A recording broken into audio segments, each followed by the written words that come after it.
भारत में इसराइल के हक में रैली। मोदी हुकूमत की मुस्लिम दुश्मनी बेनकाब इंतहा पसंद हिंदुओं ने रैली में नारे लगाए जो कि हमास का यार है वो हमारा गद्दार है, इसराइल हम तुम्हारे साथ हैं। इंतहा पसंद हिंदुओं की ये रैली दर हकीकत भारत और इसराइल के दरमियान बढ़ते हुए खुफिया गठजोड़ की अक्कासी करती है।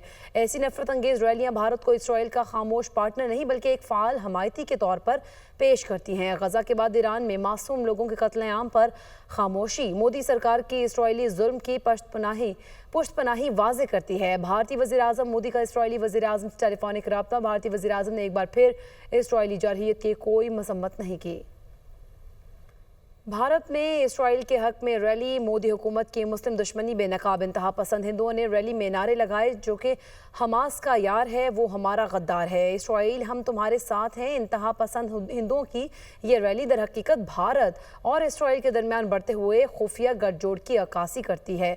ऐसी नफरत अंगेज रैलियां भारत को इसराइल का खामोश पार्टनर नहीं बल्कि एक फाल हमायती के तौर पर पेश करती हैं। गजा के बाद ईरान में मासूम लोगों के कत्लेआम पर खामोशी मोदी सरकार की इसराइली जुल्म की पुष्टपनाही वाज़ेह करती है। भारतीय वज़ीर आज़म मोदी का इसराइली वज़ीर आज़म से टेलीफोनिक रब्ता। भारतीय वज़ीर आज़म ने एक बार फिर इसराइली जारहियत की कोई मसम्मत नहीं की।